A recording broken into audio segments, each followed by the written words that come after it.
Hello and welcome back to Dollars and Dragons. Today I have with us Jay Diddy. If you'd like to introduce yourself. Hello, everybody. I am Jeremy Cobb, aka Jay Diddy on Discord. Honestly, Friday, you're like the first person who has actually really commented on it. Everyone else is just like, is that Jeremy? And I keep forgetting. Jay Diddy, for the listeners, Jay Diddy is like a joke name that I came up with in 5th grade and then just kind of liked. So I've never, like, at this point it's automatic to use. I don't even really think about it. I just think, oh, that's one of my various screen names. There's Jay Diddy. And so, it brings me some delight to get called out in a public way like this. This is great. With permission, with consent. But yes, of course. It's a consensual calling out. Yeah, my initial screen name, like when I was back in AOL days, was Friday is Tuesday. And I don't know why or what I came up with that, but then it became Is Friday. And then that's been pretty much it since. And now it's my trans name. So I don't know, the evolution of people calling me Friday online for like years and years. I really identified that with who I was because there was no barrier to me presenting a certain way a lot of the time. And often, actually, when I was in the closet a lot, people would ask me what my gender was because they were confused about it. That should have been the sign. That should have, I was looking right at it, but I didn't realize. Did you experience like euphoria when people would say like, what is your gender when they weren't sure? Yeah, and I didn't know what it was at the time because, like, of course I was, in the military for so long. And like prior to that, I was, I had so much self-loathing because I wasn't like as masculine as I would be praised to be by my dad. I have a ton of daddy issues. We don't have to get into my daddy issues, but rest assured they're there. I'm in therapy though. I'm in therapy. I'm like, you just mentioned the military and I'm like, man, I want to talk about, cause I struggle in like really masculine spaces as well. So I'm really interested to know like what it's like to be a trans person in the military, with how masculine that environment I imagine can be. That's wild. Yeah, I was super deep in the closet. Like when, have you seen like Being John Malkovich where you like open the closet door and it's like deep into someone's mind? Like that's how deep into the closet I was. I was like traveling through the abyss in order to reach like how deep into the closet I was, to like sort of fit in and like my role being a Marine and like sort of existing in that space. Nothing was ever good enough out of what I did, to sort of satisfy feeling like a man. And I still had body image issues, like whenever I looked at myself and I was never muscular enough, I was never fit enough, I was never anything. Like I didn't like the way that I looked ever. And come to find out, of course, it's because I didn't have a woman's body, but it was just difficult for me, and I didn't understand why. Like I was really a man's man kind of person. Like I was or a company man, if you want to call it that, in that I really, as much as possible, tried to reinforce the status quo, which is very problematic in a lot of ways in the military that we don't have to necessarily talk about because it's generally top-down structured by old white guys. But yes, and it reinforces a lot of, racism. But anyway, and other things and imperialism. But, I have a lot of mixed feelings about that. But anyway, all that to say, we got to do another podcast to talk about this because this is all so interesting. But yeah. Yeah, I definitely, when I first got into the Marine Corps, I actually got into the Marine Corps on a waiver because I was a bad kid, which is a totally different podcast. But there was a general that signed my waiver to get in the Marine Corps. And when I joined the Marine Corps, they said, hey, if you join the Marine Corps, you'll just do whatever job that we give you because you really want to be a Marine, right? And I was like, yes. So I am one of the few people you will ever meet that actually went open contract into the Marine Corps. And they just gave me a job. So I got aviation ordnance. I used to build rockets, bombs, and helo gun systems. And I changed my job after a while to infantry, and I did that for a while. And I went to like Spec Ops selection for Marine Special Operations. I tried that. Whoa. I tried reconnaissance for quite a while. I tried that. I was a non-select in Special Ops assessment and selection. It was like a 6-week program that kind of mirrored the Green Beret program. And it crushed me. Like we started with like 150 people and we ended with about 50. And then I was like one of the 20 that didn't get selected. Okay. And it was but just you like, made it to the end. They just didn't select yeah. you. Yeah, I was Okay. just weeping, just as the masculine man, just weeping in the white van after they put the goggles on my face and, to not know where I was going, and like they drove me away. But yeah, anyway, so That's like, wild. I was This is what's so interesting. I saw, just as a side note before we move on, I actually heard about the Green Beret by seeing one of their graduations. Back in the day, the church that I grew up in, we used to do a thing called Bible quizzing, where we would learn a bunch of Bible verses and then go to a church or convention center and then answer questions about them. And if you buzz in before you get to answer, it's actually highly competitive. It is like the closest thing to like a sport that you have in a lot of like really conservative churches. And my pastor was big into like military stuff. And I think there was a tournament in Florida. I think it was in Florida, somewhere in the southern United States. And we went to like one of the Green Beret army bases, and we actually saw a graduation. And I still remember like them singing like the Green Beret song, and I still remember part of it. And I was like, dang, because I'd never heard of it, but I was like, oh, apparently this is like the hardest of the hardcore U.S. Army. And I've just never heard of these people. And they seem like an intense bunch. They are. Especially from what I've heard about since. So I can only imagine how brutal even the selection training must have been to do something that's like even parallel to them. That's really interesting. It's under the Special Operations umbrella, and most SOCOM like umbrella style teams are really on the same level because they are all sort of supervised by SOCOM in some way. They each have their own organizations, but they're at the same professional level, I should say. MARSOC is not as established because they're new to the gig. Anyway, it's to say that it's like their selection pool is all Marines, so it's like, the physical standards and the mental standards are really high and everything like that. But yeah, it's, and definitely those people that you saw for the Green Beret graduation, and the reason why you've never heard of them is because they stopped making Arnold Schwarzenegger movies, but also because they have like a sort of culture of being a quiet professional.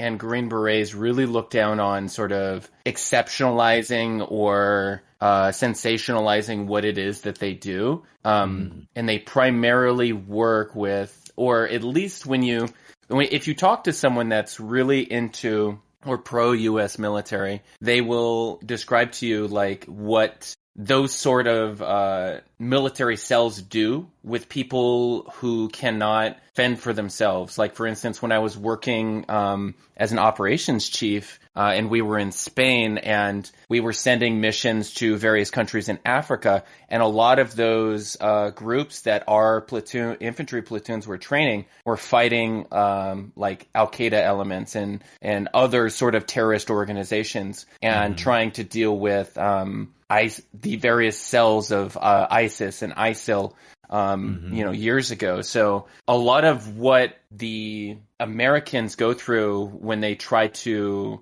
work in those teams is what they believe is like an honorable cause. So like, it's sort of that warrior ethos mentality that we're going to do these things for people that can't fight for or fend for themselves, or we're going to help other people fight better. And that's why it's so crushing for a lot of these military veterans who served in Afghanistan like I did, and to see like the way that some of the policies and the decisions made with the Trump administration when they pulled out the way that they did, and they essentially abandoned so many people to the Taliban, who now rules, and they're under Sharia law, and women don't have rights again, and all of this terrible stuff within Afghanistan. So yeah, it's a very deep conversation for our tabletop podcast. Yeah. Let's put a had like a very distant sort of interest in military history and military culture and so forth. Even a little bit of a family connection. My uncle is British, and he was in, I think, the British equivalent of the Green Beret, which for whatever reason SAS? the name escaped. Yes, SAS, Special Air Service. Yeah, he's an SAS member, or was, not anymore. But I'm old for that. But at this, like, he's never really gone into detail about the kinds of stuff that he went through and experienced and so forth. And obviously, he left before 9/11, so because he has various health issues, so he wasn't even able to continue as long as he'd wanted to. But But so I think he did see he might have seen some kind of action, but I don't think Britain was engaged in a war at the time. But even so, that stuff is all fascinating to me. Almost as fascinating as TTRPGs. As we shift over. A lot of the people who operate in the special operations community, they are generally maintaining relationships between countries. And say, for instance, we have like a good relationship with a country in South America or Africa or Asia or wherever it might be. There's a lot of cooperative training that happens when war is not going on. And then there's a lot of basically like you can't tell anybody about this type of operations that happen. I think 25 years is the limit of statutes on that generally, like across the board. So we had a lot of people within the community or that I had exposure to who like had done stuff like 20 years ago, and they were like, well, in 5 years I can talk about that thing I did in South America. But you know, that sort of, and like it's kind of weird. It was weird for me, like as a young corporal when I was 23 years old, to like be in that training program and like to meet people that were like basically like caricatures or tropes from cartoons. And I was just like, you exist? Like there was like a 65-year-old man who was like ruck marching and like doing the obstacle course like as fast as us 20-year-olds, and I'm just like, this guy has to be on HGH. Like there's no fucking way. Like yeah, honestly, it would not surprise me if there's a fair amount of PED usage in parts of the armed forces. Like, even if it's just like physical recovery stuff, I would imagine just being able to, if you're on like a mission, being able to consistently keep up your stamina and strength day after day under harsh conditions.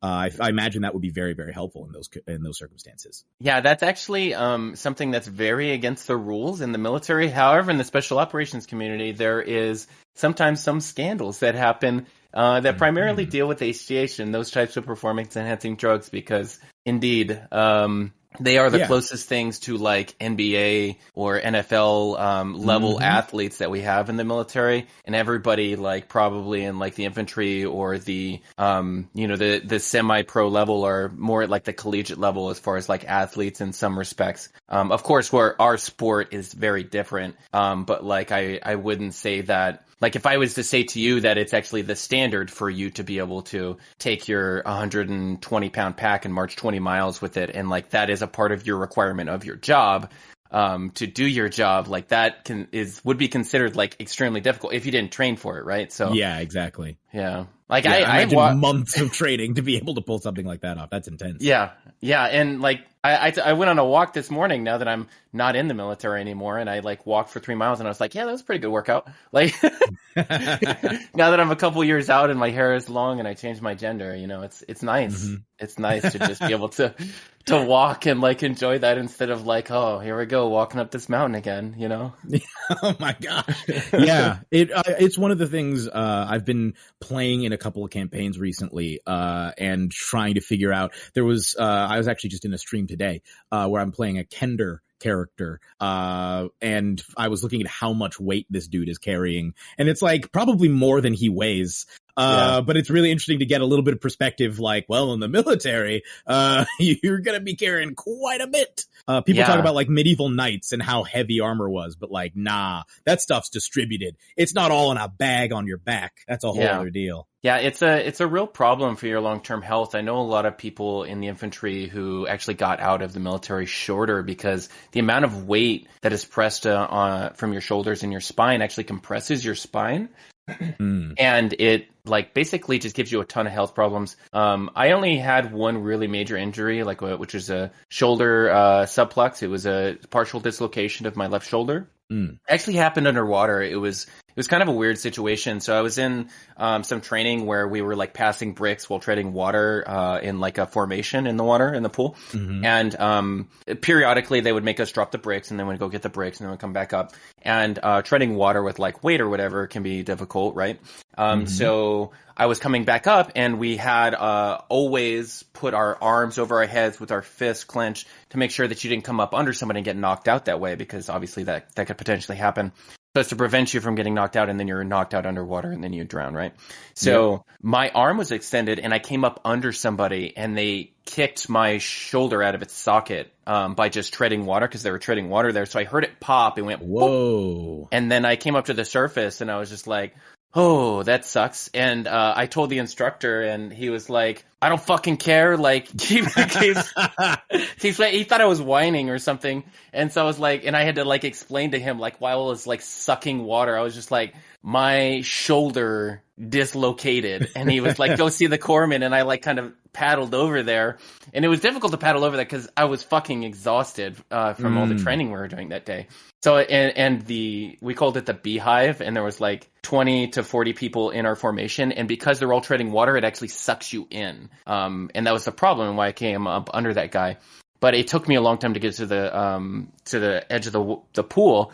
And I got out or whatever. And as I got out, my shoulder popped back in. And then I saw the corpsman, and they were like, okay, can you like show me like your limited range of motion, or like, can you show me like what you're doing? And I was like, it's like I barely lift my arm at all. And I was like, it really fucking hurts. Like I cannot move this arm. Mm-hmm. And he was like, I think you just jarred it really hard. I think you're gonna be fine. And then so I got it back in the pool, and then I finished the day in training, and I literally only had one arm to finish that day. And we were doing like rescue drags later. No. And shit like that. But, I finished that day. I finished that day. And then the next day I couldn't move my shoulder. I was like, and then I had to go to the doctor and get therapy and everything. And then your body's like, we tried to tell you something was wrong yesterday. We're going to make sure you listen today. I actually have 2 points, in response to that. The first one, the story that you just told, the way that you told it reminded me of, speaking of athletes, there was an interview with Ronda Rousey, of MMA/WWE now fame, where she was talking about her days in judo. Cause she was like a judo bronze medalist at the Olympics. She was like a world-class judoist, before she went into MMA. And she was talking about how one time somebody got her in an arm bar, and she felt her shoulder dislocate, and she thought to herself, oh, well, it's out now. Might as well just keep going. Can't get any worse. And then it popped back in, and then popped back out again. And she was like, so it actually could get worse, but I still won the fight. And that's why you just you're like, well, I was swimming, and then a guy kicked my arm so hard it fell out of its socket, and then I had to swim back to shore with one arm, and as I got out, it popped back in, and I finished the day. It's like, what? That's a whole other world. But the other thing that I wanted to mention, which hopefully also can serve as a little bit of a transition, is when you talking about the strain, the physical strain, and how that over time can shorten people's careers in the military. That can apply to acting as well. Not usually, but it's relevant in this case because 2 people who have been on Three Black Halflings, the show that I'm most well known for, very frequently were actually cast members of Warhorse. Both Jasper William Cartwright, my co-host, and Jonathan Charles, who plays with us and composes music for our actual play shows, and was actually on 1 or 2 episodes of our talk show as well. Both of them, they met on the show Warhorse, which involves a huge amount of physical stress because you are carrying people around, like on top of you for an hour plus at a time, and you're doing this for for 5, I think it's anywhere from 6 to 8 times a week that you could be doing this consistently over and over. And that show actually had to institute rules. I forget exactly what the rules were, but they had so many injuries that they had to start, I think legally they could only require people to tour for so long before it actually became a real problem. And I know that both Jasper and Johnny had stories about injuries that I believe they and others sustained while on that tour, because it is more so than most acting performances. That show is physically punishing. Yeah, I totally believe that because, you're only going to perform at the level that you've trained to, no matter what you're doing physically or mentally or whatever the challenge is. And you really fall back on your training in so many different disciplines. And if you're not physically prepared to do all that, you can't do it long term. And the way to think about physical activities or even mental activities as far as your endurance or your stamina is that if you are going beyond what you can physically do long term or what's easy for you, then you are just putting like little chinks in your armor, and eventually it's going to fall apart. Eventually, like it's going to be a bridge too far for you, and like your body's going to quit. So I find that most people actually, their bodies will quit before their minds quit. And that's what we've, of course, found in the Marine Corps a lot of the time is like guys would still be like trying to overcome all these injuries. I once saw a guy whose knee popped out on a leadership course for infantry unit leaders course. They popped it back in, and like 3 days later he was training again. And I was just like, that's fucking nuts. Like it's wild. Like that's not good. It's not. And it's just one of those things where, when you're so passionate about something, and of course, when you're a little bit younger, you know, I was considered like the old guy in the Marine Corps after I hit 30, which was terrifying because we would have like these 18 to 21 or like, you know, we'd have sergeants that were like 24 and shit. And we were just like, these motherfuckers are so fast. Like, and I'm like over here, like I've just aged so much, and I'm just like, I'm like bent my broken ass back. Like everybody that was like like a staff sergeant or a platoon sergeant in the Marine Corps at that point, when you know, right when you get to that time where you've been in for like 10 or more years, you've got some injuries that have accrued over time. Like you've got some stuff that's like followed you because at various points, you've just had to continue in order to keep working. And there was such an unfortunate necessary, I suppose, in a lot of ways for their structure, how they justify it. There's such a culture of ableism within the military in that I had so much self-loathing whenever I got injured because of how much shame that we put on people that were ever injured or didn't fight through something or didn't continue. And to a degree, like, it's really understandable because obviously, like, you get injured and you're on a patrol or you're in combat or something, like, that's okay. Well, fucking suck it up. Like, you need to get this done anyway. But then at the same time, like, it can really become malicious in the military, how much ableism that there is. So it's a very delicate balance that not every leader actually achieved, I would say, in the military. And I can see that for stage theater as well, because I think some directors can be probably intense in that situation. Yeah. Yes. Both physically and especially emotionally and psychologically. I think but there is absolutely a culture of performing injured in the performing arts. My agent used to be a dancer, and he's like, the number of times that I performed at 100%, possibly less than 30% of the performances that I've ever done. I almost always had something wrong. And that's like wild to consider. The amount of strength. I mean, it's one of those reasons why, like, whenever I talk to somebody who's a dancer, by the time they're like in their 20s and 30s, it seems like the knees and hips have started to already have serious problems. And I imagine it's because of the intense strain that they're put on or put under from a very young age, and years and years and years of that, often while they're growing, which is probably even worse than if you start doing it when you're like 18. But yeah, that stuff and that culture is absolutely like, the show must go on, push through it. It's changing in a lot of ways these days, but certainly I definitely have that mentality. If it's my thinking is usually as long as you're not in a position where you are physically or unable to do it. Like, you flat out can't. You should try. The shows, one of my favorite shows that I've ever done. In fact, I was just saying to you off mic, I've been in a lot of musicals and musical type shows since graduating drama school, but I am myself not a singer and have not had the years and years of essentially voice training, like almost like strength training for your voice to build up that stamina. And so my voice, I think, even on average, burns out quicker than most people's does, just naturally. I think I get it from my mom, and because she has the same problem. But on this show, which was already like what we would refer to as a big sing, like there's a lot of singing in the show, and it's a lot of high, powerful singing. And within like the first 2 weeks, I got sick. I got like a head cold, which of course starts to batter your voice even more. And now I'm having to perform sick. And my voice through that tour was shredded. It got so bad that at one point, like, there were multiple times where my voice during my big ending solo would just start to give out entirely. And luckily one time we were performing at a school of kids and they all knew the song I was singing.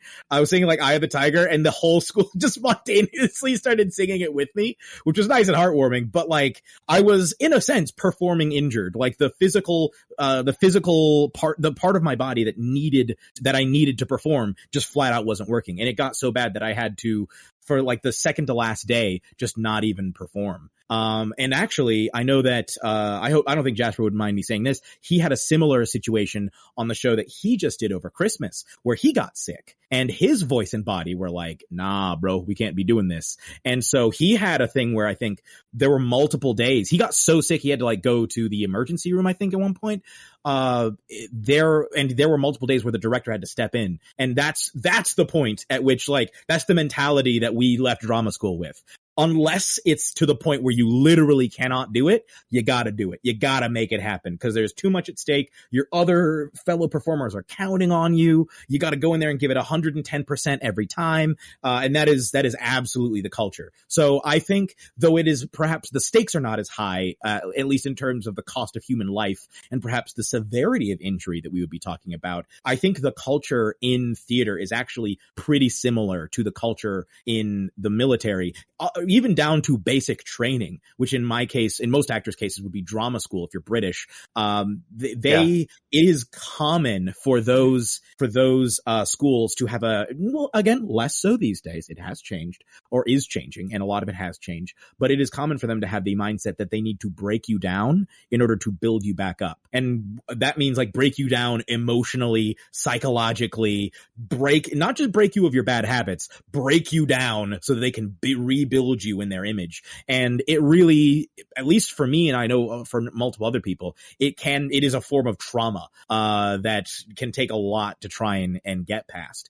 For me, there's still elements where I'm like, it created like insecurities or senses of like, I would say insecurity in my own, and a sense of lost, a sense of loneliness and being lost, I think, where by the time I graduated, actually halfway through drama school, I'd given up on being an actor because I was like, I must not be good enough. I must not be able to do it, just because the process was so intense. And then I just figured I might as well finish because I'm here. And even this is better. At least I'm pursuing a dream, even if I don't believe that dream can ever occur. And then thankfully I did actually have some success upon graduating, but I think the mentality is pretty similar there. Thankfully not as brutal in TTRPGs. It's a lot lighter in my experience in the sphere of TTRPGs. It is much more of a kid glove situation. If you are sick, they'll be like, oh yeah, take some time off, is that sort of thing. You just made me realize something, and absolutely the break them down, build it back up.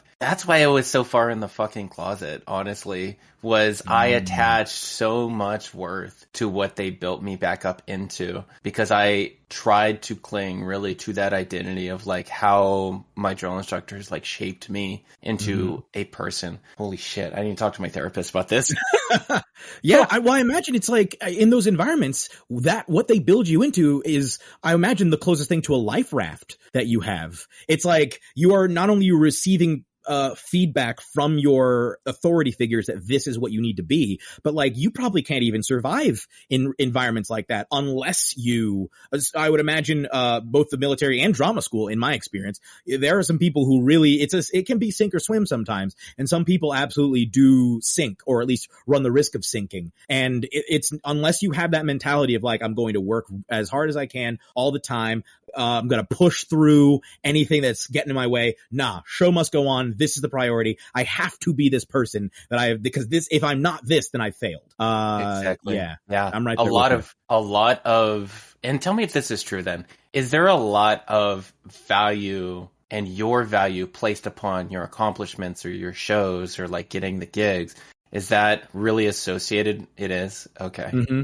Yeah, there's I think the difference between acting and the military is acting is slightly less, I would say acting is less merit focused, in the sense that you can be really, really, and this is something they tell you, despite all of the training and work that you've put in, it doesn't necessarily matter unless you get lucky or whether you have, or unless people want to work with you. Those are like the two things. You have to be somebody that people want to work with, and you also have to be in the right place at the right time with the right people. And so there is absolutely a sense of like, are you working that absolute, I think for many actors, that is the temptation, is to define yourself by what successes you've had. And certainly within actors, there's a hierarchy where like the actor who has done the most, depending on the set and depending on the environment, may have a stronger sense of like, yes, I am an actor, than the other actors who are trying to, toiling at a quote unquote lower level of the industry, at least in terms of pay and mainstream exposure. But it is a struggle, I think, for most actors, because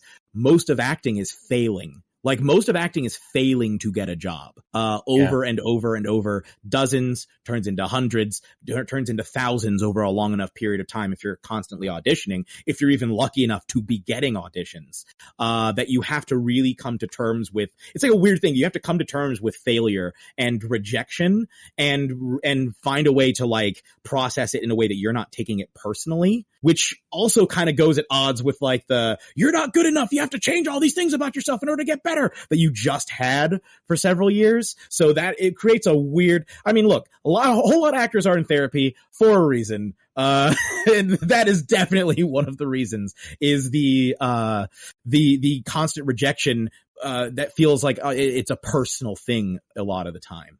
For me personally, the rejection was never, I would get sad sometimes, like if I really wanted a part, but I had watched enough videos and spoken to enough people of actors talking about like, look, it is what it ultimately comes down to often is just who is right for the role, who fits. Sometimes it's not even you. It's that the person they hired doesn't look the way that they'd want with you. Maybe they're a little bit taller and you're a little bit shorter, et cetera, et cetera. You may have been the best actor there and you may have played the part better than the person who got it, but they got it because they fit what they were doing, what the people were doing better. So, with that in mind, that part wasn't difficult for me as so much. There were times when I would be sad if it felt like I really went for something and just didn't get it. But what was frustrating for me, as I was telling you just before the show, was that I felt like I wasn't getting into the rooms. I guess it would be the similar thing with the military would be, I guess, if you were trying to be a career military person and for whatever reason, you couldn't even get considered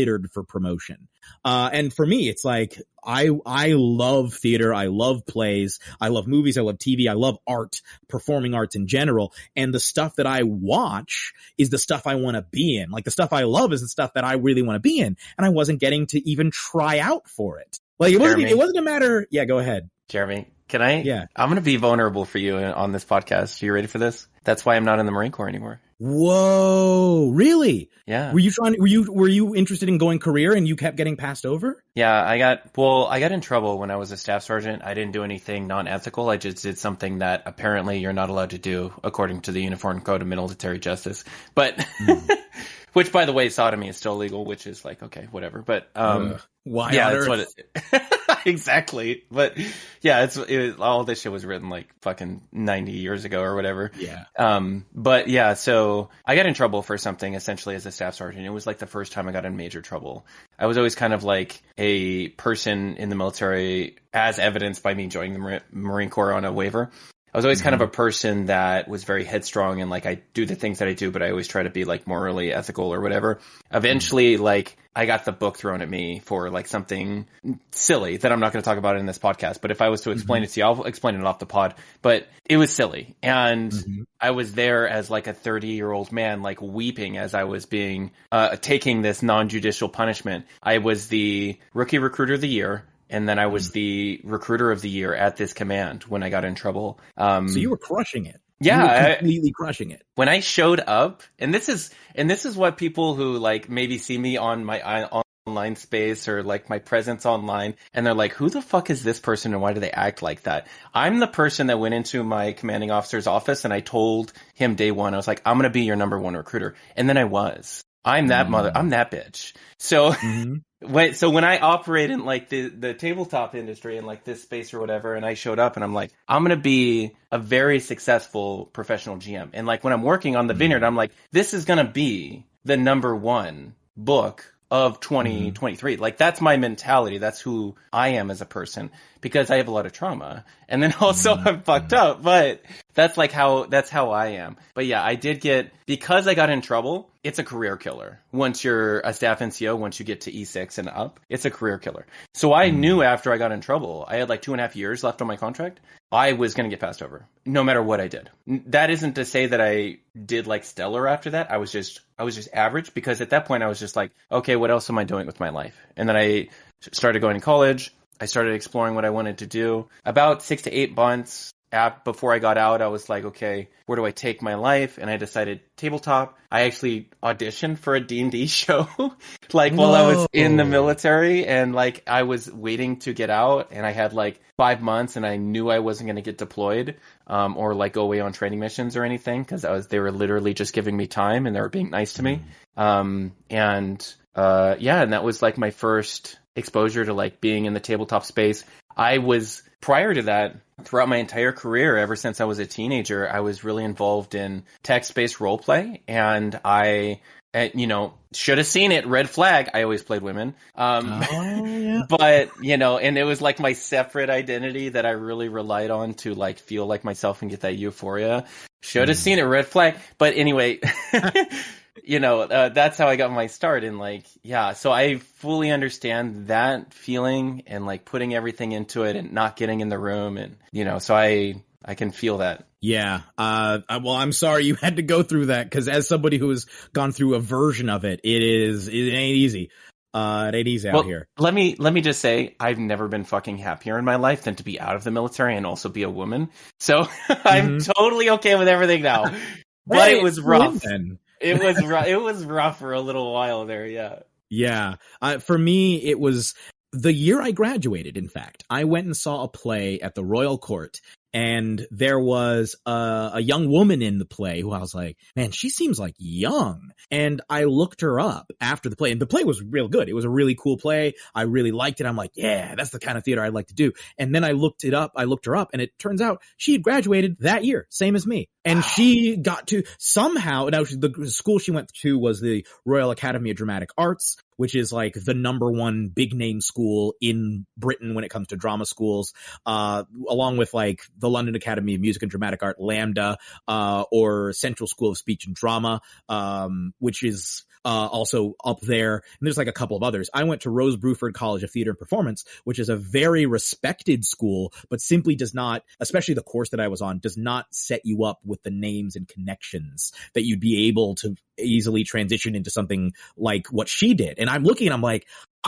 we have graduated at the same time. She did not beat me for this part. She just got the part. I didn't know the show was happening. I couldn't have even lost the part because I didn't have access to even finding out about it. And that was a trend that continued over the next couple of years, where the shows that I wanted to do, I just didn't even get called in. There was literally, I think, 1.5 shows that I auditioned for that in my brain I said, oh, this is the kind of thing I'd actually really like to do. And in one case I got recalled and then they ended up going with somebody else. In another case, they said we liked his audition, but it was just the way he interpreted the character was different than what we wanted. But I came away from those feeling like, okay, but if I had enough of those, I feel like I could get one because those people, they like me. And I, for whatever reason, managed to audition pretty well on a consistent basis, but like, I just couldn't get into the room. And I felt like the longer I went on, the more my resume started to get filled out with other shows that were the kinds of shows I didn't want to do. Those are then the kinds of shows that people are going to try and get you for. They're going to say, oh, that this actor has experience in these areas. And I'm like, yes, but I didn't want it, you see.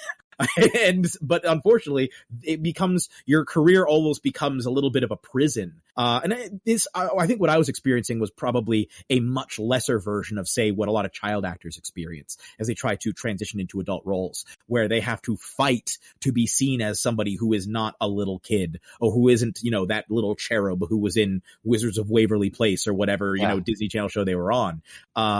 And I was not sure of how to break out of that. And as I was struggling to break out of that, that was when the pandemic hit. And that was when and the longer the pandemic went on, the more it sunk into me that I'm like, I really don't enjoy touring. I don't enjoy doing the shows that I've been doing. I was just about to go and do Book of Mormon for a year. That would have, the more I thought about it, I'm like, nah, this show's racist and I don't want to do it. And also, like, look, I'm all about criticizing religion. I think that's fine. But like, some of this stuff is vicious to where it's like, this goes beyond like, hey, the way your religion is run is wrong or your beliefs are harmful, to like straight up like hateful to the religion. And I'm like, this starts to make me uncomfortable as well. Like, I'm in a racist musical, singing some blasphemous stuff. And then on top of that, I'd be touring for a full year. And what I didn't see is at the end of it, I did not see an opportunity to then be like, well, now I've done this. Now it's time to go off and do the stuff I did. I didn't see that happening because it hadn't been happening all this time. And so as that was, as I was having those thoughts, Three Black Halflings started. And Three Black Halflings, to get kind of into a slightly more business oriented side of things, was, I would say it was a mixture of ideology and practicality. I was not the one who came up with the idea originally. It was originally Jasper, whom I had met doing a play the year before and whom I had kind of gotten into D&D. He'd played it like once or twice years prior, but I got him really into the game. And then he started to DM and he invited me to play in his games because I was kind of the DM that got him into it. And so we had kind of a D&D relationship, and we would have all these chats after a campaign that we were co-DMing during lockdown. And he happened to go online and see if there was any, he looked up on YouTube Black D&D, and the only thing that really came up was the Terry Crews Geek and Sundry one shot. And he's like, well, that's a hole in the industry right there. And Jasper and I both Black, we both know and love D&D, so it's like we can fill that hole. And that was the mentality. And that's then we were my like, hole. That's our hole, Jasper. Let's fill it together. You going Let's first? dive in head Am I going first. We go at the same time? Like, Yeah, I think, look, it may be a little tight, but we can squeeze through, I'm sure. In fact, we recorded one episode, it didn't work, so we decided to add a third person. All three of us squeeze right through that hole all at once. And that was kind of how Three Black Halflings started. It started as a mixture of us being like, there is a lack of D&D content, which means there's a hole to be filled practically, but also like there's a lot of criticisms that we have of the lore and culture of nerd culture in general and of D&D in particular and fantasy, the fantasy genre as we know it. So let's make a show talking about that and our feelings on that. And so it was kind of a mixture of ideology and commerce, I guess, to an extent, even though I don't think we anticipated making money off of the show right away. We didn't even launch with a Patreon. We didn't start a Patreon until it was a couple months in. And that was even like a decision, like should we do one? Really? 2 months in? That's fast. 2 or 3 months in. Yeah. Well, look, it helps when you are three Black people talking about racism in the summer of 2020. There was a lot of timing that hit, and we got very, very lucky with some big name people. Yeah, exactly. Some big name people happened to hear about the show early on. Rick Perry, I always shout him out, was one of the first people to start listening to our show. If you're not familiar with Rick Perry, if you like Dimension 20, he does the sets, both physical and digital, I believe, for Dimension 20. He's also just the coolest dude. Also, Rick Perry actually be on the show. I'm recording with him next month. Oh, nice. Tell him I said hi. I will most definitely. Yeah. And tell him I said thank you as well. Because through him, literally, I think he's the one who hooked us up with Lou Wilson's number, like our email. I think that's how we got Lou Wilson's email. That's like a piece of gold. Lou Wilson isn't even on the internet.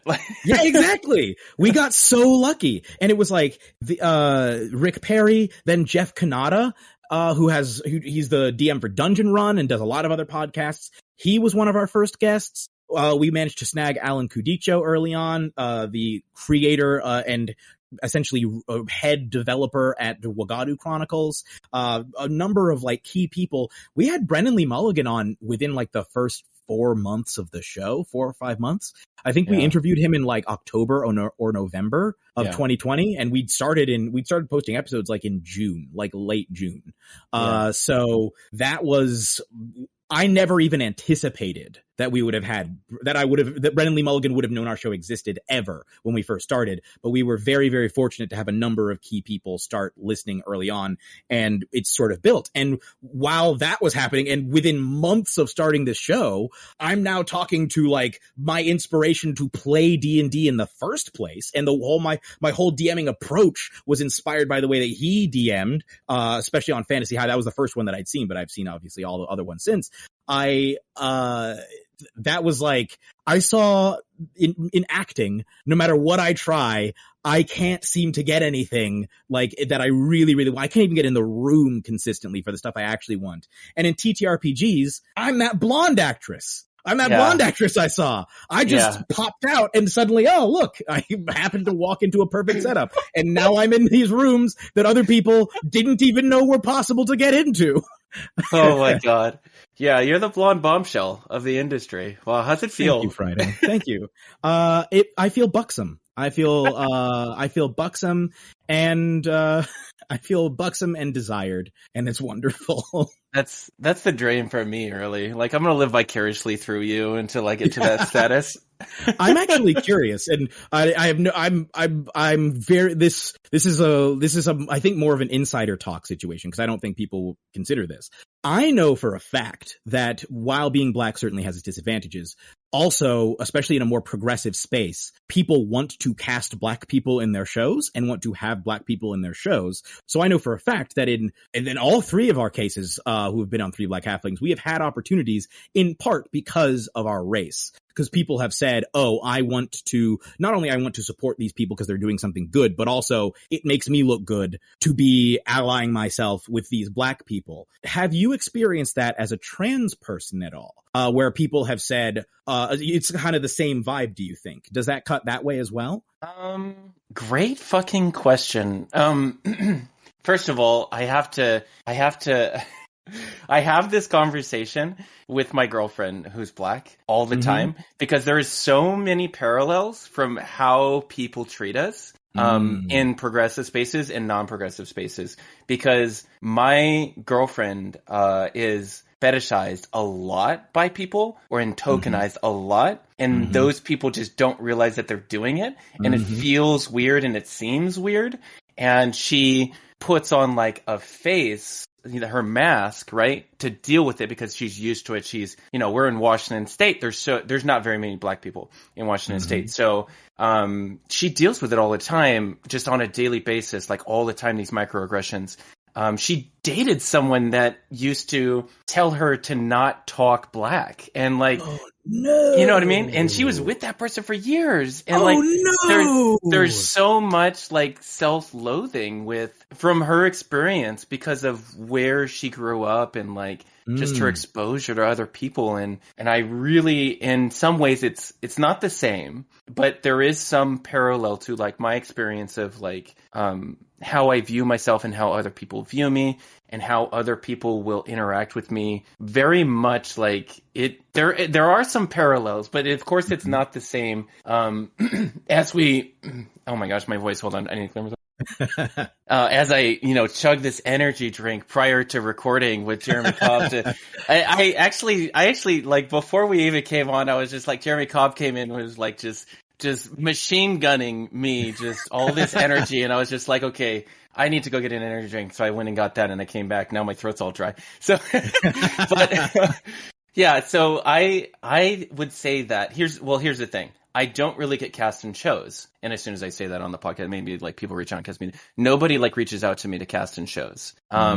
I am not actively seeking shows. I put shows together, mostly. And people in general have been very gracious talking to me and stuff like that. I'm very thankful that I've had the mentors that I've had in the industry thus far. And I definitely would not be as connected, quote unquote, as I would be if I hadn't started off with such a strong start on people just taking a chance on me. But people started to take a chance on me when they thought I was a straight white person. So, oh, interesting. Yeah. So I would say that I'm not sure if it comes from it's chicken or the egg for me, because I came out just when I started to get really involved with show production, and I did a couple of shows for Kobold Press, and I was working with Dot at the time, and Dot really liked what I was doing, so she brought me on, and then for my Empire of the Ghouls campaign production that I did for Kobold Press, showcasing their like primary like 5e campaign, I brought in a diverse cast, so it wasn't really like an issue. Like I had a diverse casting that I just reached out to people and I was like, "Hey, I would really like to work with you," and then I just worked through that. I think a lot of and kind of segue like adjacent to our conversation. And I was just talking about this with I'm going to reference my girlfriend because I was just having this conversation with her. I just don't understand how people can't diversify like if you run like a show or something and like you can't have guests on and you can't diversify in that way. I just I remember I got asked once to be on like a podcast and I checked their podcast and of course, and they have 80 episodes and there was 2 fucking people who weren't straight and white. And I was just like, what the fuck is this? Like, whoa. And they said was it an interview show? It was. And they said, exactly. Like, it's like, that's a layup. Like, that's like right here. Like, there's so many, multiple of the biggest people in like TTRPGs are not straight or white. How do you miss them? That's wild. And they reached out to me and they said in the initial message, like, maybe you could say this like as the quiet part, but like, you don't say in your initial message, like, hey, we're looking to diversify, so I'm sending you this message, like, oh, so you're tokenizing me right up front? Thanks, cool. I will not follow through with this at all. Yeah, for letting me know that. I see, and I'm imagining a scenario where if somebody said, look, we realized we messed up, and we actually are actively trying to change, and we would like for you to be the first part of that change. Can you please come on our show? If you're upfront about it like that, and you just lay it out, that doesn't bother me. I think that's actually respectful, and I commend them for trying to make the change. But yeah, in your case, it's like, they didn't even acknowledge it, and yet you can see the trend, and you're like, interesting. So why do you want me on your show? Like, exactly. Yeah, it's, I completely agree. I think, it is, that's really, first of all, I really want to address the fact that you said that when people saw you as a straight white man, they were more likely to have you on. Cause I think that's also very interesting in and of itself. Cause what I've experienced is like, oh, he's black. My thought process has always been he's black, but he's not like too black. He's not threateningly black. Oh. He doesn't make me feel uncomfortable as a white person. So he's like a safe black person that I can have on, which is a whole other conversation. We can talk about it. My girlfriend's mixed. Like, do you want to talk about that? Are you okay talking about this? My girl, she gets the same shit. She gets the same shit because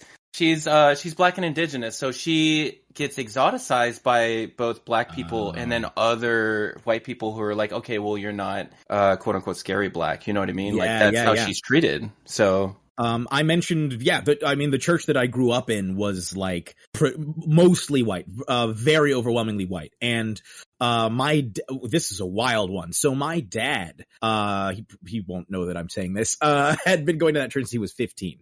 And so he'd been going there for decades. The mid 70s, he started going there.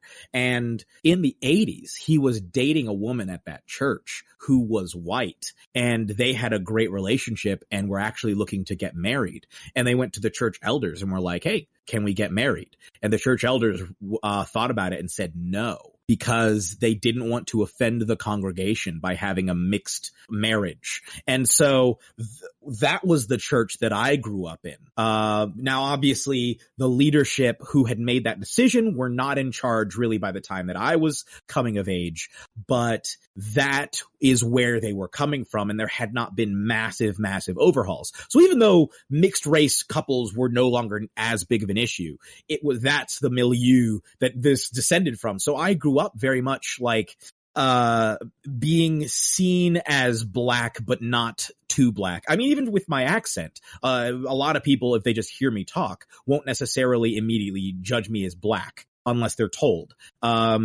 I definitely have difficulties, as much as I said I have difficulties fitting in with masculine spaces, I often also have difficulties fitting in with black spaces, culturally speaking, because the cultural background I came from was overwhelmingly white. My dad is black and his extended family is black, but his extended family didn't live in Cincinnati, where I grew up. I barely saw them. My mother is black, but she grew up in Britain in sort of a Jamaican environment, and she would introduce a couple elements of that, but I didn't really have like a really strong identification with contemporary black culture. I had a strong identification with black history, especially American black history, because my dad went out of his way to teach me and show me movies, and he has a wild book that I've never seen anybody else own, but he had it as like a history piece that they had published that was postcards of lynchings that they used to make. And it was like photos of various lynchings. And he had this book, and he would show it to me like, I think when I was like in middle school and high school, not that we'd sit there and be like flipping through, but he would show me just to see like, this is where we've come from. And so I had a pretty clear idea, I think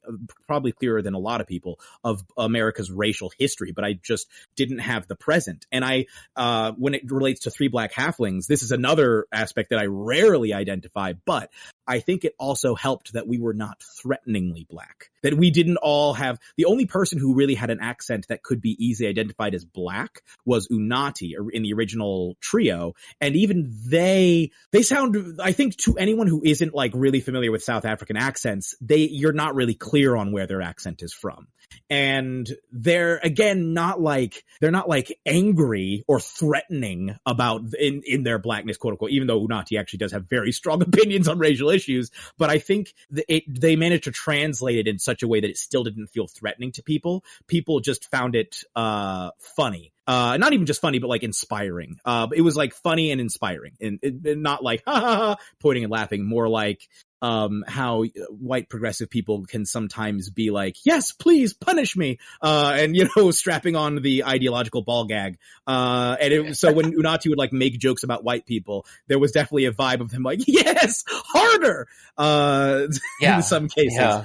But it is an interesting thing, because I do think that with part of the appeal for a lot of white people of Three Black Halflings is the fact that it's not like quote unquote threateningly black. And then me, as somebody who is not threateningly black, I think that has helped with my career. But what's interesting is, even given that, when we talk about the most well-known GMs, all of them but one are, I believe, straight white male. I know they're white male, but I think all of them but one are straight white male. When you talk about your Brian Murphys or your Brendan Lee Mulligans or your Matthew Mercers or any of the McElroys, I'm not aware of any of the McElroys having come out as anything other than straight white and men and cis men. But they do dye their hair. That's true. They do. Uh-oh. So who knows? And Matthew knows? Mercer sometimes wears nail polish, or he'll paint his nails. So who knows?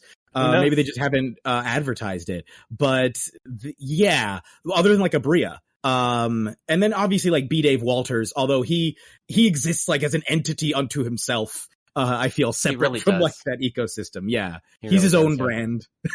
Yeah. But yeah, like the top of the food, it's really interesting that you mentioned that, because really the top of the food chain does seem to consistently be straight white men. So it makes sense to me that people might have responded that way. But I am kind of surprised, and maybe it's because you haven't auditioned for stuff, as you said, or you haven't really gone for something, but I'm surprised that you haven't had somebody be like, we're trying to diversify, like explicitly, we want to have like an all trans show, or a majority, like all people who aren't straight type show, that sort of thing. Yeah, I think part of that is also that I have been only really interested in, so here's the rub. I have, since I did Empire of the Ghouls, and since I went like paid, contracted, like, Global Press paid us to do that show. Since I went paid for shows, much more difficult to get into shows now, because now I only really want to do paid, because now I have a full-time job in TTRPG. And if you're going to say that, hey, you want my expertise, like producing a show, or you want me to be involved in some way, like there needs to be either a really strong incentive for me to do it for free. It needs to be paid. So that really it cuts out, like, I think 95 to 98% of the shows in the industry. So I have sent probably about, in 2022, just as I was like wrapping Empire of the Ghouls, I probably sent out audition forms for 10 to 30, so maybe 20 average, 20 shows, which I think is not enough in order to get cast. I could get cast on any show that was maybe smaller than Kobold Press. I wasn't looking for that. I was looking for something that was a little bit bigger, a little more established. Upward mobility. Yeah, I was looking for upward mobility. Otherwise, I wasn't going to do it. There's no reason for me to. I was only going to do projects that I was really interested in doing. So that's why I'm kind of like putting together my own show.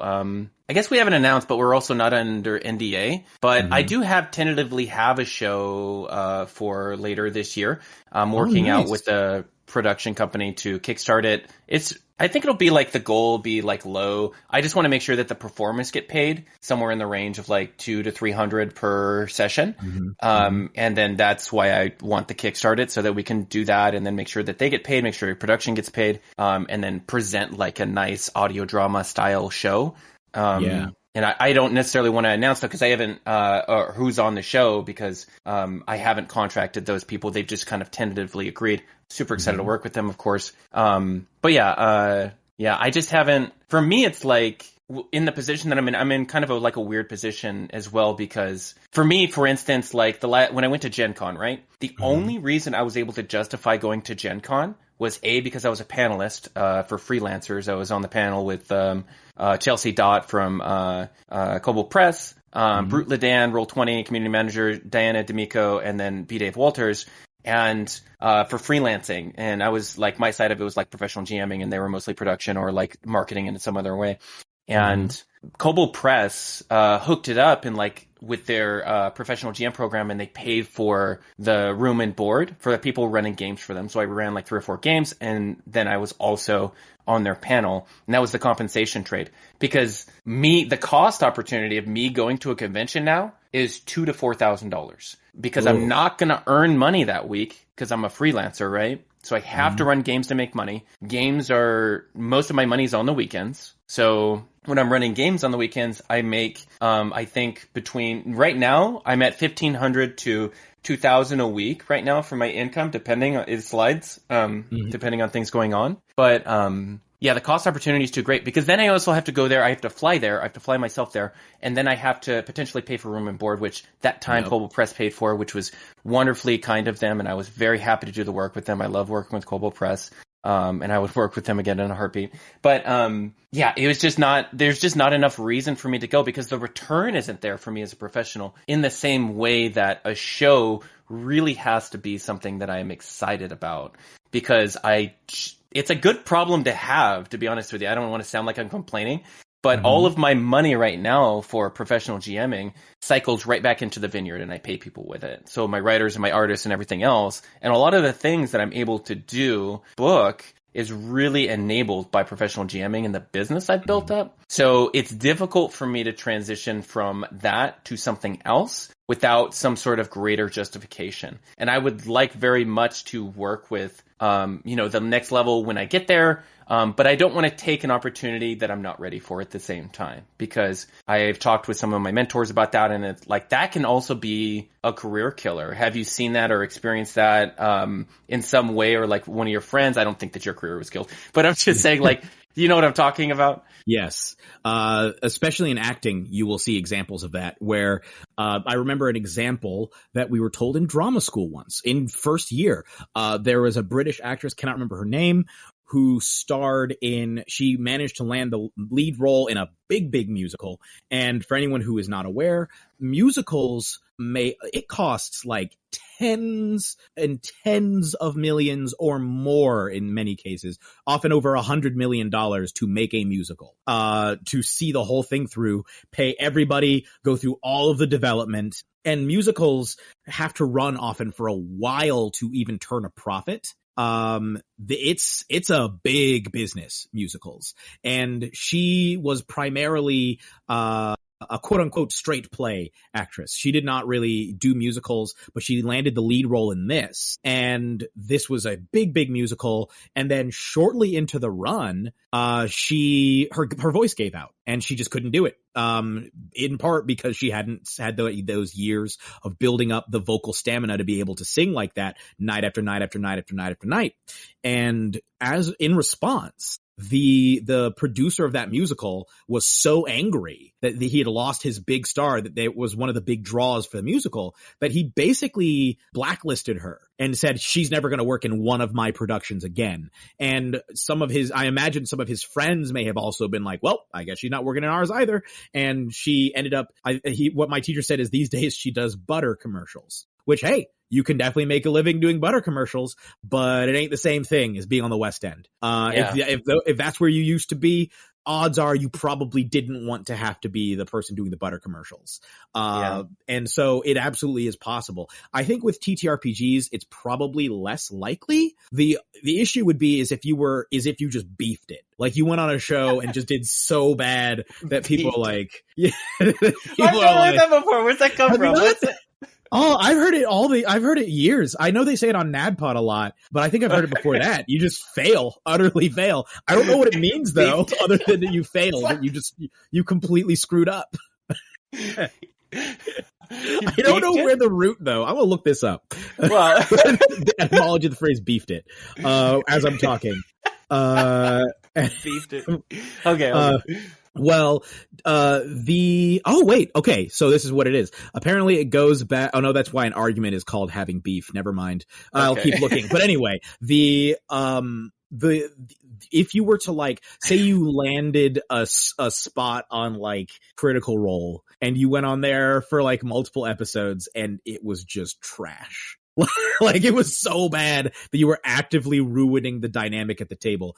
It's like a return to the most tense parts of the Tiberius days where they're all visibly uncomfortable at the table and you're there like just, and the fandom is in uproar. Like that I could see killing a career, but I think, thankfully most shows don't have that much reach, so that if you did beef it on a show, maybe that group was like, well, I didn't like her here, but you know, maybe she shows up on like, maybe years down the line, you show up on like NADPOD or something and they're like, whoa, Friday's amazing, when you go on there. And so, I understand where you're coming from there. It is, I imagine possible, but I think it's thankfully less likely. It's a weird thing because like, as much as we say TTRPG industry, the performance part of the industry is still so young and underdeveloped that I don't know if there's anyone who, other than maybe like Brennan Lee Mulligan, or if they wanted to, the people with Critical Role, who can like make a living just being in TTRPG performances. I don't know if that's feasible. There's just aren't enough, like even the job you're talking about, paying people $300, that I don't know if people realize that's more than top 5%. That's like a top 1% of TTRPG job sort of deal. That's like you have become a 1%er in TTRPGs when you are getting paid that much for a gig. Yeah, that's and that's partly because, and why I aim for that, and for the same reason that pay the rates that I do, is because I can make it work, and I will make it work for my book, for my Vineyard team. But also, people deserve to be compensated fairly. And my stance on it is that if I need someone that is a full-time creator, whether they be an actor, a voice actor, a writer, an artist, and I need that 5 to 15 years of experience of them being a professional in order to come up to the level that I want them to, then I better be paying them for their experience. You know what I mean? And I better meet them where they're at. And that's kind of my mentality with it, which I think a lot of people, they kind of miss that sort of the cognitive dissonance between some people and paying people proper rates. Sometimes infuriating, because people want this wonderfully great product and they want top level performance, whatever they may need, but they don't want to pay for it. I'm just like, do you think that your idea or your show or your product is so enticing by itself that they're going to pay, they're going to accept poverty wages? Like, you need to meet them in the middle. And then when you treat them respectfully, and when you actively try to treat them, and by respectfully, I mean just like you respect their time, you respect, their time in a lot of different ways. Like you're showing up to actually collaborate with them and like meet them in the middle and respect what they say, like when you're in meetings and stuff like that. And then of course pay for their time appropriately, because if you don't pay them appropriately, if you don't pay them enough, what's the natural consequence of that? They need to go find money elsewhere. That means that they have they have more on their schedule. They have less free time. They have to take multiple jobs. They can't care about your job. So if you're going to expect full dedication and like the energy to like bring down the house, you need to pay full-time pay. I really, really wish that Three Black Halflings made enough money to pay people more than we do. It's not like we pay people pittance, but compared to the value and compared to, like, I would love to be paying people $1,000 an episode. You know what I mean? I would, like, it would make me so happy. Like, especially for I think another thing that is worth considering is the value that their performance is bringing to your product. As much as the GM is the single most important person in a campaign, a great GM and a terrible party is going to be a bad show. And in fact, an amazing cast can elevate even a mediocre DM to still have a good show.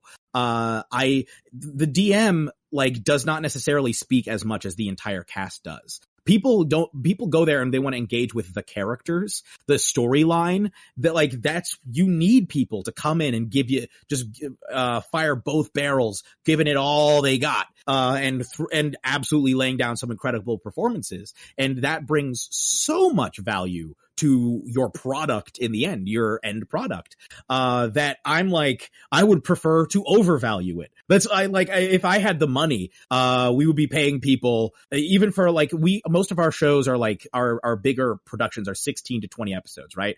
It would make me so happy to be like, hey, we're going to block off a few weekends or weeks and pay you $20,000 for or 20,000 pounds even for your time. That would, cause I think honestly, with the quality of performance, I would say a lot of some of the people that we've worked with, I would absolutely pay that much. I'm in the process of trying to start kind of my own thing and move. I'm still very much a part of Three Black Halflings, but just to distinguish myself, I'm trying to launch some more projects, including hopefully stuff that would involve me paying people. And I would love to be able to. I've actually spoken to a friend of mine who has experience with this kind of thing, and they had advised like crowdfunding as a way of doing it, and but the amount that they were saying that I would pay people is like, man, I hadn't even considered that I would be able to pay someone that much. It's not like I don't want to pay them that much. I was like, whoa, I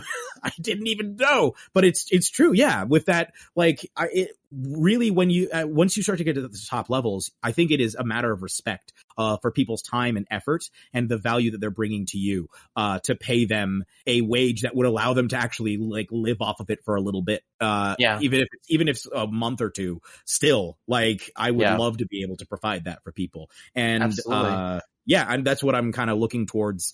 We're still kind of in the figuring out all of the detail stages for the stuff that I'm working on, but that is absolutely a consideration. It's like paying people what they are worth. Absolutely. And all that to say, and just to sort of focus this and sort of provide some framework for the people listening that may be looking to start their own productions.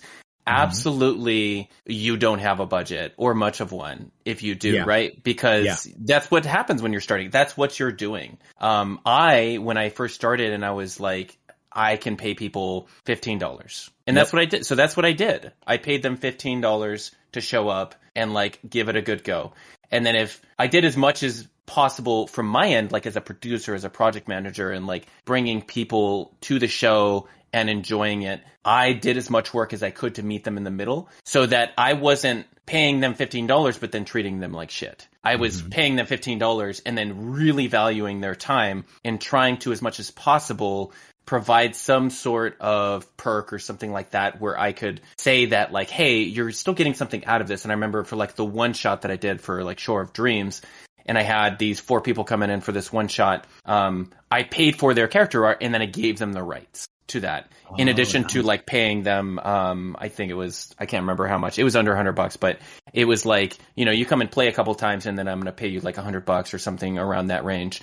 And I gave them the rights to their art. And one of those people uses, that character art for their business now. You know what I mean? It's like part of what they provide in their like presence and like their website and everything, and like things that because they own it. It's theirs. I don't own it. But like there's different things you can do, especially as a producer, like when you're first starting out, to try and either incentivize or sort of pay them in some way, or compensate them, I should say, in some way that is considered fair or they would be interested in. When you are starting out, you cannot have your expectations like, I'm going to be NADPOD coming out of the gate. You need to be doing all of the NADPOD production work then, because nobody else is coming to the table with that NADPOD performance when you are not paying NADPOD levels or what. I don't know what they make, but like, it's a lot. But it's a lot.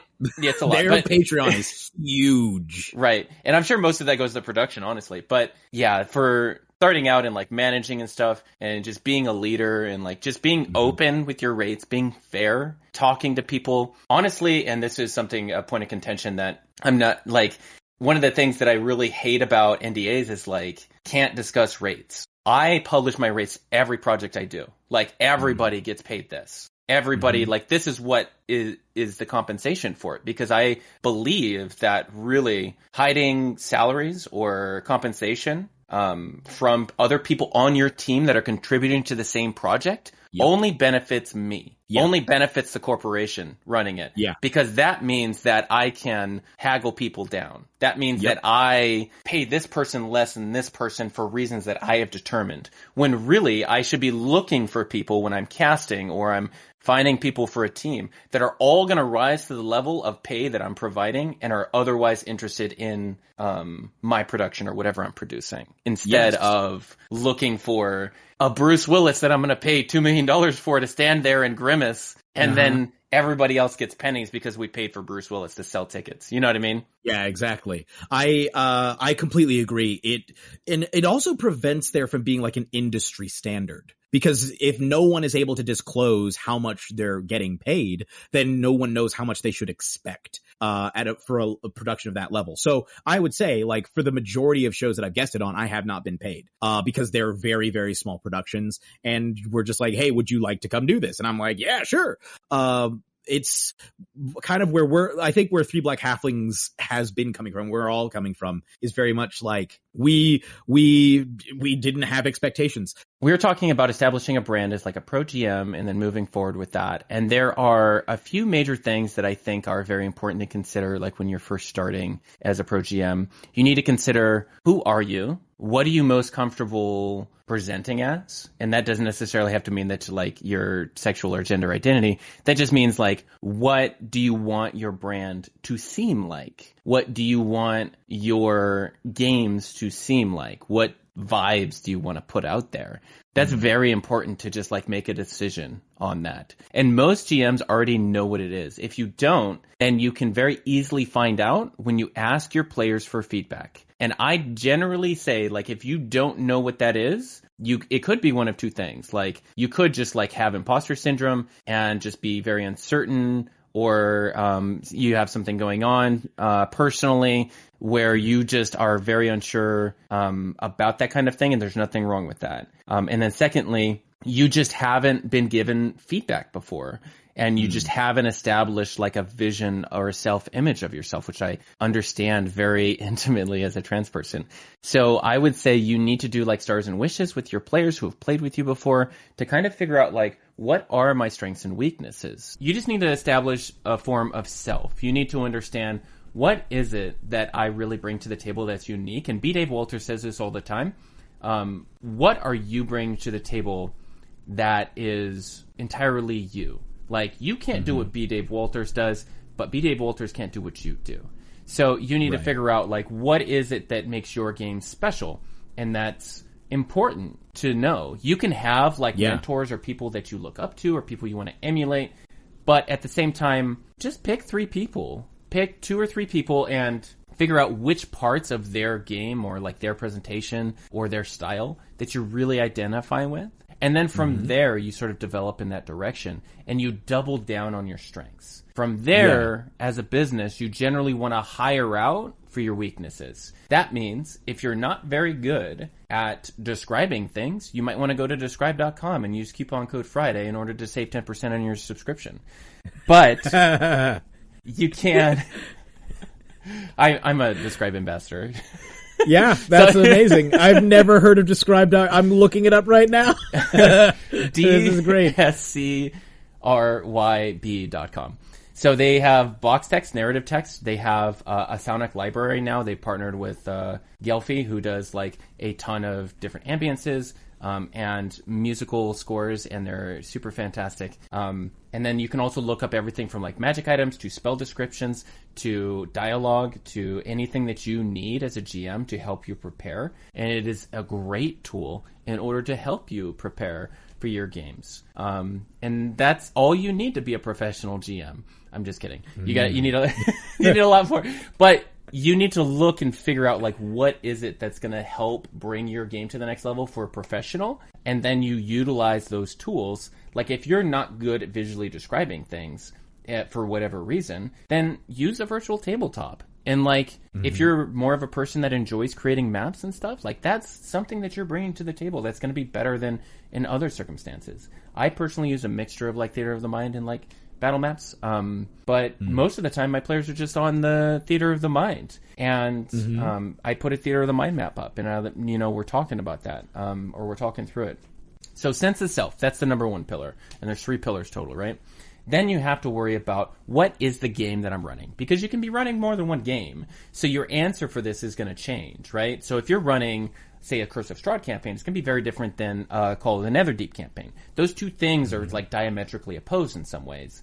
There's still some horror in Netherdeep, but yeah, and there's still some humor in Strahd, but you're going to find more of those elements, and how it mixes is going to be different with your style.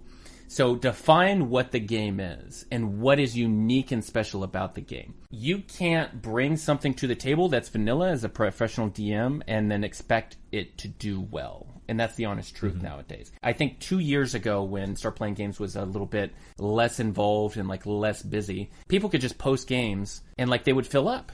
And it would just be like some shitty thumbnail, a bad title, no advertisement, like, hey, come play D&D with us, and that would be it. But now, since the advertising bar has been raised, players are now, like, sifting through these advertisements, and they're seeing, like, which game is right for me specifically. What experience am I looking for? So you need to define what that game experience is in 4 to 6 words, as I struggle with my words.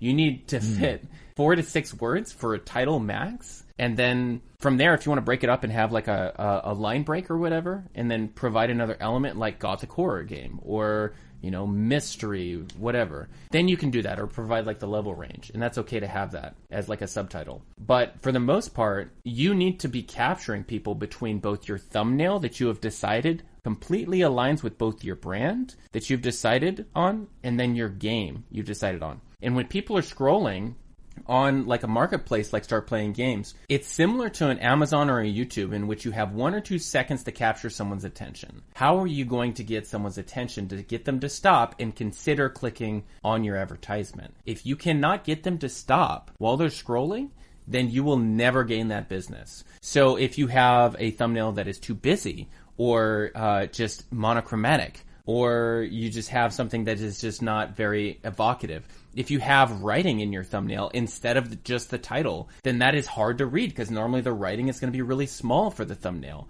or people are browsing on their phones. If you have an image file that's too big, that doesn't load fast enough, people will scroll right by it.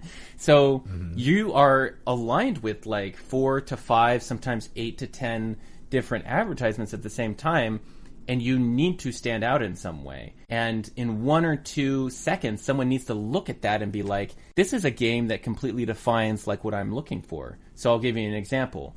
For me, when I started running games on Start Playing Games, one of the things that I did that was unique, quote unquote, on that platform at the time was I was running She is the Ancient, which is a gender-swapped version of Curse of Strahd. And the cover image I used, which was for the thumbnail was from the She is the Ancient cover, and that was the Countess Strahd, done by Yorsi Hernandez, who's an artist now on my team for the Vineyard. Wonderful artist. But you could clearly see the Countess Strahd with her red glowing eyes, and it was such a captivating image that it really drew people into it, and it committed them to learning more. Because that is generally what you want. You want something to be easily recognizable, yet slightly different to where it excites someone. So nowadays, like if you see something, and this is the example I use often, is like, what about you're scrolling and then you see Strahd in space? Doesn't that seem like interesting and fun? It's like, okay, well, I've heard of Curse of Strahd because of that marketing dragon that's in the room. Like, they've already been exposed to 5 to 8 impressions, which is the average for someone to make a sale on any product ever. Like, Coke as a brand is only worried about, like, putting impressions out there. Like, they want to be everywhere. So eventually you buy a Coke or you try it, right? It's the same way with advertisements. So, like, D&D, they want you to see Dungeons and Dragons 5 to 8 times so that eventually you buy a D&D book. And then when they buy a D&D book, they have been told by all the other players when they're new, I've had this Curse of Strahd experience, or I've heard this campaign is really good. So all these people coming in have already heard a dozen times, Lost Mine of Phandelver is a good campaign. Curse of Strahd is a good campaign. They've already heard that. They've already had their curiosity sort of like tweaked. If you are not running a very mainstream, main brand game, it becomes that much more difficult. So if you're trying to run Thirsty Sword Lesbians or some of these other great games like Vampire the Masquerade, like the brand recognition is just lower. And you need to really fine-tune your thumbnail and your title to evoke curiosity and action. And from there, you have a good shot of booking people to play in your game. And the last thing that I'll say is the pillar for understanding about like your brand as a professional GM is what type of player are you trying to attract? You need to understand their profile. Their profile, quote unquote, being like what type of player would play in your game and have a great time. You're not trying to attract anyone. You're trying to attract someone that would love your game. Because that way, they have fun. You have fun playing with them. They bring energy to the table. They love playing with you. They love playing with the other players around you. And they're a good part of your business, and you like coming to work. Because you don't want to attract people. Maybe you think like all the players are this way or that way. You don't want that. Because I'll give you an example then for like me. I didn't realize just by like putting myself out there as like being an openly trans person and an openly queer person that I was going to attract a lot of queers. Over half of my tables are queers. For every single one of my tables, I have one straight table, or I did. They're no longer straight. I had a queer join that table. But, so it was like, and that was kind of like what happened naturally over time was that like, because people saw who I was, they felt safe to join it. And in a lot of ways, if you're advertising and maybe you're a cis straight white person, you still have pieces of yourself and your identity that you can leverage to be able to figure out what your brand is and what type of player that you want. And that can be anything from like just the type of media that you like to the type of experience that you want to create. And that's just an example of creating that like holistic business brand experience. Like I have a very sex positive environment that I create, and that kind of happened naturally because over the summer I was single again and I was starting to date and I was on dating apps. So I was like during our pregame chatter time, I was just talking about like me being on dating apps and like some of the weird shit that happens naturally, especially as like a trans person.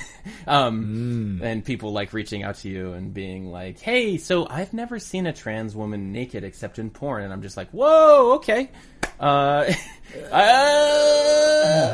You were talking about how your girlfriend is fetishized and it's like, yeah, and how that parallels, and I see what you mean. Yeah.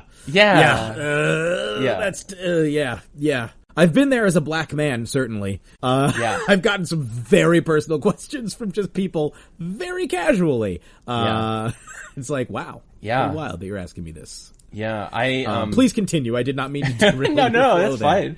You're one half of this podcast, all right? So thank you. I had an idea as you were describing. Since I'm still in the early stages, because it's not for me.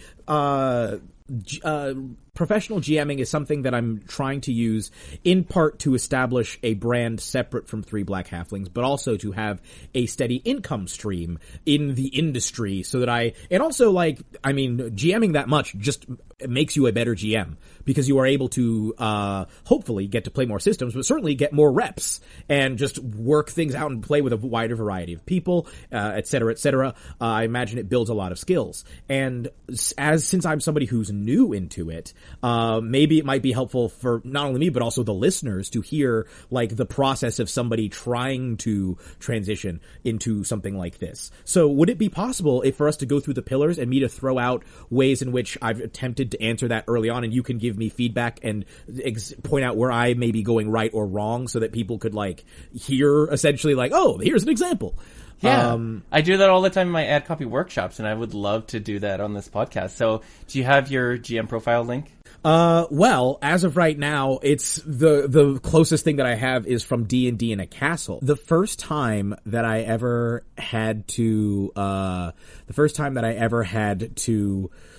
describe my GMing style at all was when I had first done D&D in a Castle, and I'd never thought of like what my GMing style was. I always kind of thought of myself as like an all-round sort of person, and so I asked one of my players, and she kind of said the same thing. It's like, it's a little bit of everything, kind of. And so I've only recently, after paying a little more attention to it and giving it more thought and asking more people, have I then dropped this. So game style would be the thing that I actually wrote. Hello, Halflings! My name is Jeremy Cobb, but you can call me your DM for D&D in a Castle. Get ready to jump into a vibrant and exciting world unlike any you've played in before. Whether we're setting out into the vast plains of the post-apocalyptic North Africa-inspired Weird West world of Utarum, the urban canyons of the gothic steampunk noir city of Mavros, or the swamps, jungles, and mountains of the dragon-filled high fantasy world of Udraco, I love to craft unique settings for my games. I make it a point to integrate player backstories into the plot, allowing for even more emotional investment. You can expect a healthy mix of engaging RP and challenging combats, with a tone ranging from Looney Tunes to Lord of the Rings, with everything in between. I also prioritize safety at the table, so I talk to each of my players ahead of time and use lines and veils to ensure that we don't include anything everyone isn't comfortable with, allowing us to all relax and have the most fun possible. I also love to include music, so you can expect an immersive and thrilling soundtrack to all our adventures. I can't wait to see you at my table. Okay, so understanding that has to be a paragraph and can't be formatted into like a list of some kind. A lot of that stuff would actually go under your GM style, and you can like bullet point it and like sort of make it more concise, because a lot of the time what you're fighting or trying to prevent is someone from like looking away or seeing a wall of text. Yeah. Because you want to, as much as possible, draw people in and then convince them to read more. So that is why I generally use like a quote at the top or something like that sort of sparks the curiosity for them to read more or something like that. And I provide as much information in a bulletized format up top. You'll see a lot of people on the platform do that now. I'm not going to say it was because of me, but it just so happens that people started doing it after I started doing ad copy workshops for this reason. But yeah, and I would say I would move all the stuff where like you have like your... Sorry, go ahead. No, you're good. You have all of your credits for like your shows and things like that you've done. I would put that at the bottom, because any proper noun that is not easily recognizable as a name brand is going to actually hinder your ability to like connect with that person. So for you in D&D in a Castle, that's going to differ greatly than your Start Playing Games profile, because people that are signing up for D&D in a Castle, I would say probably know who you are, because they are interested in this experience with these sort of influencer DMs and things like that. So that's not bad for their site. However, for Start Playing Games, I would say that doesn't really do you any favors. They either know who you are already or they don't. They recognize you or they don't, because either they've probably seen you if they've seen your show, right? Or they've heard you and they would recognize your name or something like that. So I don't think it helps you. So I would just move those proper nouns to the bottom. Stuff like Looney Tunes and Lord of the Rings, keep that. But like your shows, I would put it at the bottom.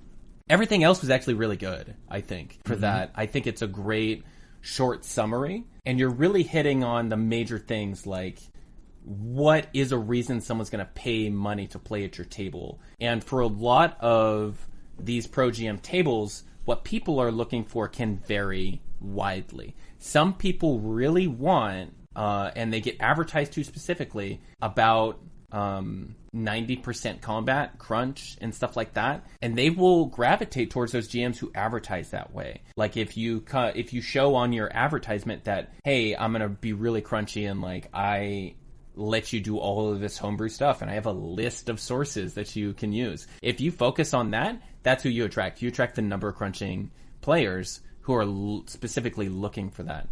And with you gaining more, or orienting yourself more towards like an enabling GM style, which a lot of people say that they are, but are they actually? I don't know. I know you are for, like, I know you are. Right, because you've heard. Yeah.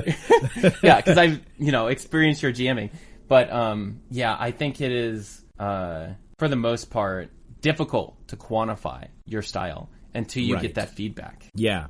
Yeah, it literally took me over a year to figure this out. Like, I think I edited it like last December, where I finally was like, yes, I can describe it now, because I'd gotten enough feedback from enough people and seen, like, especially not even intentionally asking. In some cases, it would be at the table. I would be playing or I'd be GMing, and people would be like, "Whoa, I can't wait until this source comes out as a source book." And so that was when I started to realize, like, oh, the world building is a selling point. The fact that this is unlike unlike what most people would have played before is something that I should highlight. So I may not, as you were saying, you would normally do like a bullet point on start playing games. Maybe I would, condense that into like unique and exciting world building or something as like one thing, along with like,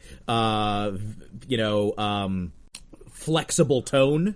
Flexible and wide-ranging tone from Looney Tunes to Lord of the Rings and everything between, sort of something like that. I would, or mixing lots of RP, lots of challenging combats, etc. Yeah, I have some thoughts about this, and this may or may not and I think it's difficult for you in the fact that like as you start out, let's just call it what it is. Your games are gonna fill. Don't worry about that. All right. However, your copywriting may not improve because they're always going to fill. And you'll find that sometimes, like, if something isn't working for a week, you change it, you alter it, you refine it over time to figure out, is this the exact thing I'm trying to say?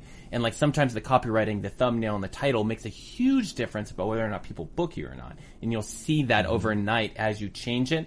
50% of the people join within a day of the game starting. And then the other 50% of the people join between day 2 and day 7, a week out, right? As they're looking at their schedules and stuff. Most people operate on schedules in our world. So I think that one thing you want to avoid, though, is seeming like you're not setting to a theme or a tone. And that's why it's important to sort of specify what game that you're running. So if you don't have the world defined completely and you're building over time, that can be a bad thing in your advertisement because you're not being specific. If you are not niching down on exactly the experience that you're selling, essentially the experience, then it can be like difficult. The tone of the world. Yeah, it can be difficult. Basically, Western versus noir. Like, if you have that as a clear identifier, then people can clearly say, oh, I love Westerns. Yeah. Or when they think of Westerns, it's like, oh, adventure, cowboys, shootouts. Yeah. Okay, I may not watch Westerns, but that sounds like something I might try. Or noir. Yeah. Okay, intrigue, detective, shadows, conspiracies, organized crime, urban. Like, that's, it calls to mind things. So even if you don't have tons of experience with the genre, you may then be like, okay, it helps people to sort themselves, is what you're saying. Yeah, exactly. And what you need to do mostly with your thumbnail is convey tone and theme, sort of introduce someone to be curious enough. So I was actually just working with someone that was like, hey, I'm trying to sell this noir game, or I'm trying to book this noir game. And I was like, that thumbnail better look like a fucking Sin City poster. Like, you need to represent exactly the style of media that would bring in that type of player that likes that kind of story. So, just go reference Frank Miller posters or whatever, or art, and then you bring it back to what you can do with your thumbnail as far as theme and tone. And then when you're talking about your full description, when people are already curious and they're making the decision on whether or not to hit that blue button to join campaign, you need to specify, most importantly, what is the player experience? And you need to put that clear as day at the top. Like, are you going to be excited? Are you going to be frightened? Are you going to be sweating? Are you going to, like, laugh a lot? Those are the things where it sounds, like, weird, like you're telling someone that they're going to be fucking laughing. You need to confidently tell people, Jeremy Cobb, I'm telling you right now, that they're going to fucking laugh. Because you make people laugh. So you need to put that in your advertisement. Not necessarily as the mainstay, but, like, I think that's inseparable from the way that you DM in some ways, right? Because you can make people laugh, and it's important to really convey that in a way. I think I do it sort of subtly in my ad copy, in which I, like, make a joke about my Strahd copy, and there's, like, a little bulletized joke in there. So there is humor and there is horror, but, like, it's very important to, like, convey, like, who are you? And you sort of wrap that up into everything. And then it's very, you need a strong, like, impression of what the game is. And part of that is, like, aligning someone with, like, what the experience they're looking for, and then being satisfied with the experience that they get. Because the longer that you're professional GMing, or you're, like, running these ads for your service, the more you find you filter people less. Because the more established you become and the more reviews you get that say that you're a certain type of GM, people will look at that. And people will understand, like, as you refine your ad over time and you get more used to, like, running that game, that setting, that whatever, this is what the experience actually is. And am I the right player for that? People will self-select out if they're not, more and more. Like, you have way more problems filtering through people when you start, as opposed to, like, where I'm at, like, a year into it. And now I hardly ever remove people from my tables. And if I do, it's like something actually happened, like, where it was kind of a big deal, and, like, we need to, like, put a pause on this campaign because, like, something happened due to circumstances. You know what I mean? So, like, yeah, and that's how to think about it. Well, cool. Yeah, this has been super duper useful. I hope we get to, I feel like we got to do a sequel to this. It feels, this conversation has felt boundless. I almost feel, this isn't even my podcast. It just feels like there has to be, we need to hang out. Maybe that's what I'm saying. We should absolutely hang out and chat some more, just about life and stuff, because, this has been awesome.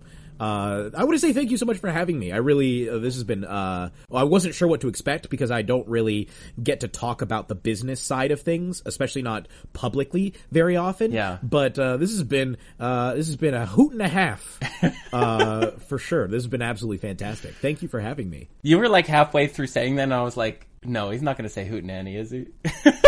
No, a hoot and a half. Okay, yeah, thank you so much for coming on the show. You're currently video frozen, but the audience can't see that. Oh no! I can see myself moving, thankfully. So just imagine that I'm frozen. Audience, imagine that I'm frozen, smiling at you, slightly blurred. Thanks so much for listening to the Dollars and Dragons podcast. If you'd like to support me, and more importantly, my editor who does all of the heavy lifting here, then you can subscribe to patreon.com/isfriday. And that is going to go straight to my editor. Appreciate it. Thank you so much.